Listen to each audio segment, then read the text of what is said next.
Hi friends, welcome to Economic Survey 25-26 highlights. Economic சர்வீஸ்ன்றது ஒரு முக்கியமான டாபிக். அது வந்து பிலிம்ஸ் எக்ஸாமும் சரி, மெயின்ஸ் எக்ஸாம் சரி, டிஎன்பிஎஸ்சி எக்ஸாமாக இருந்தாலும் சரி, யூபிஎஸ்சி எக்ஸாமும் சரி, ஒரு ரொம்ப இம்பார்ட்டன்ட் டாபிக். ஸோ வந்து வீடியோ அனலைஸ் பார்க்கலாம் வாங்க. நம்ம ஆல்ரெடி ஃபர்ஸ்ட் வீடியோவில் state of economic pushing for growth frontier அந்த டீட்டெயில்ஸாக வந்து பார்த்தாச்சு. நாம் இன்னைக்கு பார்க்க போகிற டாபிக் என்னன்னா physical development authority stability through credible consolidation. அதாவது வந்து ஃபிசிக்கல் டெவலப்மெண்ட்னா கவர்மெண்ட் வந்து என்னென்ன பாலிசி பண்ணி இந்தியாஸோட க்ரோத் வந்து ப்ரொமோட் பண்ணுறாங்க, அதுக்கு ரெலவெண்ட்டாக இருக்கும். ஸோ வீடியோக்குள்ளே போகலாம் வாங்க. First, physical policy as a key anchor of macro economic stability and confidence. அது மாதிரி ஒரு இன்ஃபோகிராஃபி தந்திருந்தாங்க எக்கனாமிக் சர்வேல. அதில் வந்து பாருங்கள், ஃபிசிக்கல் டெபிசிட் வந்து ஃபினான்ஷியல் இயர் 2020 2025 26 இது மாதிரி இருக்குங்க. லாக்டவுன்லனால கோவிட் டைமில் வந்து 9.2 ஃபிசிக்கல் டெபிசிட் அப்போ தான் அதிகமாக இருக்குது. தென் வந்து ஓரளவுக்கு கம்மியாயிட்டே வருது. இது வந்து எக்ஸாம்பிள் கேட்கறதுக்கு வாய்ப்பு இருக்குது. தென் அதே மாதிரி பிரைமரி டெபிசிட் எடுத்துக்கிட்டால் ஃபினான்ஷியல் இயர் 2021 தான் அதிகமாக இருந்திருக்கு. தென் அடுத்தபடியாக நெக்ஸ்ட் அப்கமிங் இயர்ஸில் கொஞ்சமாக லோ ஆகிட்டே வருது. 3.2 3.2 அது மாதிரிட்டு. Fraudulent physical management as a key driver behind the sovereign credit rating upgrades. அதாவது வந்து என்னன்னா Morningstar, DBRS, S&P Global Ratings, RIN Japan அந்த இன்ஸ்டிடியூஷனில் இருக்கிற கிரெடிட் ரேட்டிங்ஸ்லாம் இந்தியாவில் வந்து பாசிட்டிவாக இருக்குது. எந்த ஒரு அதிகமான வந்து எஃபர்ட் இருந்தாலும் அதிகமாக இல்லை, அது மாதிரி கிரெடிட் வந்து பாசிட்டிவாக கொடுத்துருக்காங்க அப்படின்னு சொல்லியிருந்தாங்க. அதில் வந்து என்னென்னா ரெவன்யூ வந்து பையன்ஸ் வந்து இம்ப்ரூவ் ஆகிருக்கு. Emphasise on capex capital expenditure வந்து கவர்மெண்ட் வந்து கேபிட்டல் எக்ஸ்பெண்டிச்சர்ஸில் வந்து அதிகமாக ஃபோக்கஸ் பண்ணியிருக்காங்க. ஃபிசிக்கல் டிரான்ஸ்பரன்சி இம்ப்ரூவ் ஆகிருக்கு. அது மட்டும் இல்லாமல் டிஃபிசிட் வந்து ரிடக்ஷன் வந்து கிரெடிபிள் பாத்துக்கு வந்து பண்ணியிருக்கு அப்படின்னு சொல்லியிருக்காங்க. இதை வந்து டீட்டெயில்ஸாக வந்து பார்க்கலாம் வாங்க. ஃபஸ்ட்டு, ஃபிசிக்கல் பாலிசியை வந்து ஏன் வந்து மேக்ரோ எக்கனாமிக் ஸ்டெபிலிட்டியை கீ ஆன்கர்னு சொல்லணும்னா, எது மாதிரினா டெபிசிட்டை வந்து கவர்மெண்ட் வந்து கண்ட்ரோல் பண்ணியிருக்காங்க. அது மட்டும் இல்லாமல் டெபிட் மெயின்டைனிங் இன்வெஸ்டர் கான்ஃபிடன்ஸும் இந்தியா கவர்மெண்ட் வந்து ப்ரொமோட் பண்ணியிருக்காங்க. இது வந்து இது மாதிரினா இந்தியா வந்து என்னென்னா கிரெடிபிள் பிசிக்கல் கன்சாலிடேஷன் வந்து பண்டமிக் ஷாக் அப்புறம் வந்து ஃபாலோ பண்ணியிருக்காங்க. அந்த ரேட்டிங் இன்ஸ்டியூஷன் வந்து ஃபிசிக்கல் டெபிசிட் வந்து டிக்ளைன் ஆகின்னு சொல்லியிருக்கோம்ல, அதே மாதிரினா பண்டமிக் பீக் லெவல்ஸ் வந்து மீடியம் டேர்ம் டார்கெட்ஸ் வந்து ஃபோக்கஸ் பண்ணியிருக்காங்க. Lower deficit reduce the government borrowing pressure on markets. அது மட்டும் இல்லாமல் மேக்ரோ எக்கனாமிக் ஸ்டெபிலிட்டி சப்போர்ட் பண்ணுறதும் இன்ஃப்ளேஷன் ரிஸ்க்கை வந்து லோவர் பண்ணியிருக்காங்க.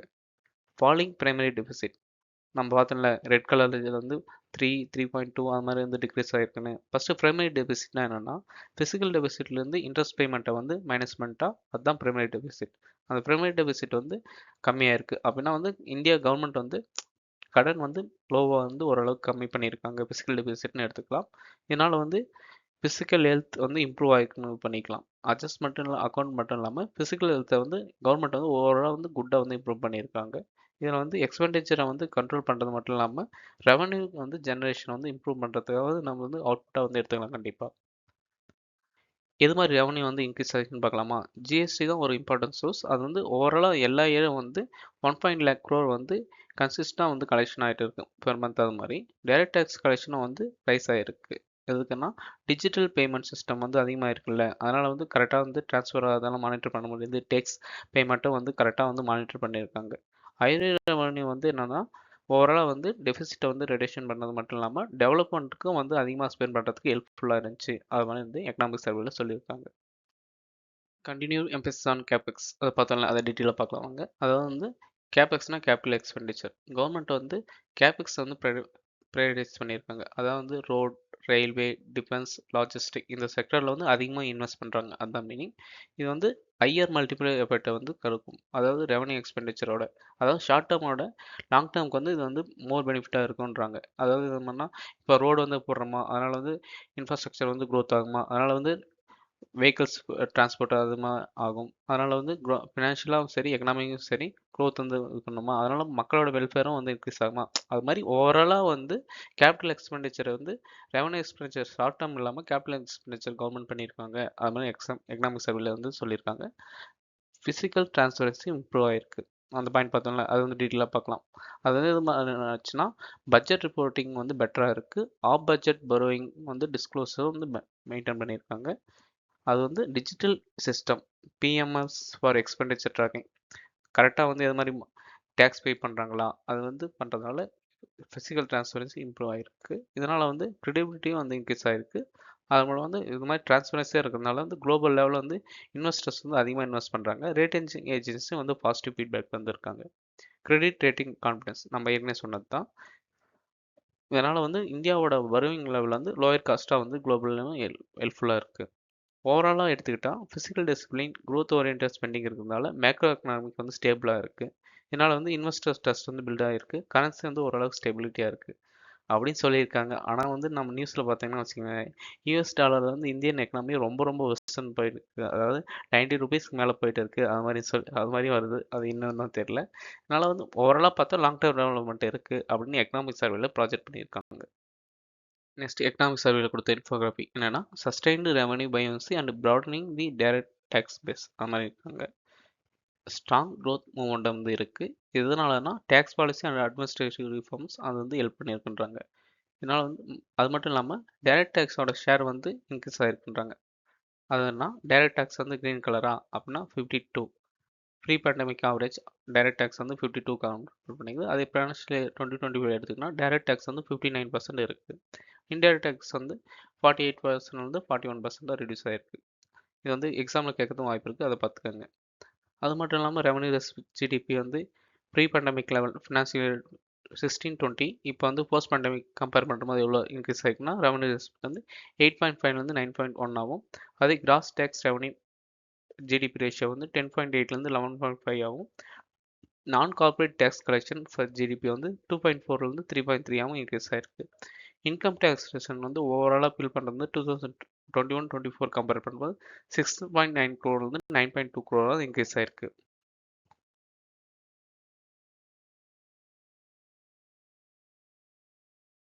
டேக்ஸ் பேஸ் இன்ஃபர்மேஷன் பார்த்தீங்களா, அதை கொஞ்சம் ப்ராட்னா பார்க்க வாங்க. Broadening of the tax base அதாவது வந்து increase in the number of income tax returns filed crores of new tax base வந்து ஆட் ஆகியிருக்காங்க. Digital system like PAN Aadhaar linkage வந்து இம்ப்ரூவ். எல்லாருமே இப்போ வந்து நம்ம பேங்க்லும் சரி எல்லாரும் வந்து ஆதார் கார்டு வந்து பேன் கார்டு வந்து லிங்க் பண்ணியிருக்கோம்ல, அதனால் வந்து என்னென்ன டிரான்சாக்ஷன் பண்ணுறோம் அதை வந்து கரெக்டாக மானிட்டர் பண்ணி டேக்ஸ் பேஸ் வந்து கரெக்டாக இம்ப்ளிமெண்ட் பண்ணுறாங்க. அது மட்டும் இல்லாமல் டிடிஎஸ் டிசிஎஸ் நெட்ஒர்க்கை வந்து மோர் டிரான்சாக்ஷனை வந்து கேப்சர் பண்ணியிருக்கு. நான் கார்பரேட் டேக்ஸ் growth அதுக்கு முன்னாடி எல்லாம் வந்து பார்த்தீங்கன்னா கம்பெனி தான் வந்து அதிகமாக டேக்ஸ் பே பண்ணுற மாதிரி இருக்கும், நம்பர்ஸும் சரி அதாவது அமௌண்ட்டும் சரி, ஓகேங்களா. ஆனால் இப்போ வந்து என்னென்னா இண்டிவிஜுவல் ப்ரொஃபஷனல்ஸ் ஸ்மால் பிஸ்னஸும் வந்து டேக்ஸ் பே பண்ணுறது வந்து இன்க்ரீஸ் ஆகிருக்கு. இதனால் என்ன நம்ம தெரிஞ்சுக்கலாம்னா rising the income levels and formulation of economy அது வந்து அவுட்புட்டாக வந்திருக்குன்னு தெரிஞ்சுக்கலாம். அது மட்டும் இல்லாமல் tax reforms supporting the growth என்னென்ன பண்ணியிருக்காங்கன்னா டேக்ஸ் ரிஃபார்ம் எது மாதிரி டைரக்ட் டேக்ஸ் இன்க்ரீஸ் ஆச்சுன்னா ஃபஸ்ட்டு வந்து என்னென்னா பேஸ்லெஸ் டேக்ஸ் அசஸ்மெண்ட் அது வந்து இன்ட்ரடியூஸ் பண்ணியிருக்காங்க. ஜிஎஸ்டி வந்து என்னென்னா இன்டைரக்ட் டேக்ஸ் ஸ்ட்ரக்சரை வந்து சிம்பிளிஃபை பண்ணியிருக்கு. டெக்னாலஜி ட்ரிவன் கம்ப்ளைண்ட்ஸ் வந்து டிரான்ஸ்பரன்சியும் இன்க்ரீஸ் பண்ணியிருக்கு. ஓவரால் எடுத்துக்கிட்டால் strong tax revenue support infrastructure and welfare spending வந்து இம்ப்ரூவ் ஆகிருக்கு. Higher direct tax share improves the fiscal stability and equality promote பண்ணுது. நெக்ஸ்ட் எக்கனாமிக் சர்வேயில் கொடுத்திருந்த இன்ஃபோகிராஃபி என்னன்னா robust transaction momentum under the GST even as gross GST collection track nominal GDP growth. First e-way bill volume generation எவ்வளோ இருக்குன்னு பார்த்துக்கோங்க. Financial year 23லேருந்து 26 வரைக்கும் 70, தென் 115 increase ஆகிருக்கு. ஒயோ growth வந்து 26 டிக்ரீஸ் ஆகிருக்கு. தென் வந்து இப்போ வந்து திரும்பி ரெக்கவர் ஆகிற மாதிரி இருக்குது. கிராஸ் ஜிஎஸ்டி கலெக்ஷன் எவ்வளோ இருக்குன்னு பார்த்துக்கோங்க. ஃபினான்ஷியல் இயர் 23ல் 12க்கு மேலே அதாவது 13 அந்த ரேஞ்சில் இருக்குது. தென் வந்து இந்த ரேஞ்ச் வந்து கன்சிஸ்டண்டாக இன்க்ரீஸ் ஆகிருக்கு. அது வந்து எக்ஸாமில் கேட்கறதுக்கு வாய்ப்பு இருக்குது, அதுவும் பார்த்துக்கோங்க.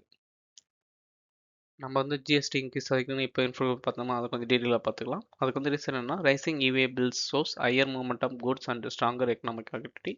அது மட்டும் இல்லாமல் ஜிஎஸ்டி கலெக்ஷன் வந்து அதிகமாக இருக்குது.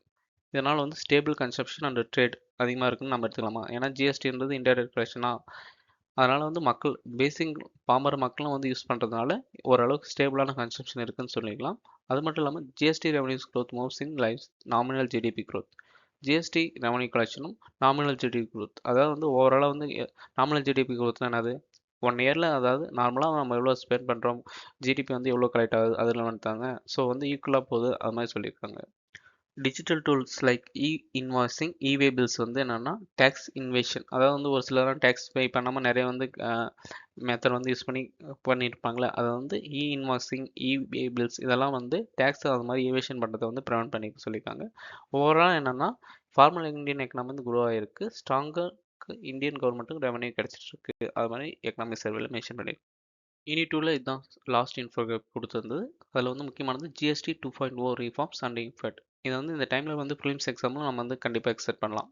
ப்ரிலிம்ஸ் ஆர் மெயின்ஸ் ரெண்டுக்குமே முக்கியமான ஒரு கொஸ்டின்ஸ் தான். என்ன பண்ணியிருக்காங்கன்னா ஜஸ்ட் 2 வே ஸ்ட்ரக்சர், ரெண்டே ரெண்டு டேக்ஸ் மட்டும்தான். ஒன்று 5%, இன்னொன்று வந்து 80%. பேசிக் திங்ஸ் அது மாதிரி ஒரு அளவுக்கு இருக்கிறதெல்லாம் 5%, கொஞ்சம் லக்ஸரியாக அது மாதிரி இருக்கிறது வந்து 18% சொல்லிப்பாங்க.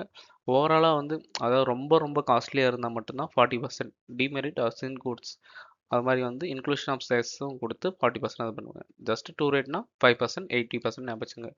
ப்ளீஸாக வந்து 5%, 12%, 18, 13 அது மாதிரி 26 அது மாதிரிலாம் இருக்குல்ல, அதெல்லாம் அவாய்ட் பண்ணிட்டு ஜஸ்ட் 2 வே ரெண்டே 2% மட்டும் தான் ஜிஎஸ்டி கொண்டு வந்திருக்காங்க.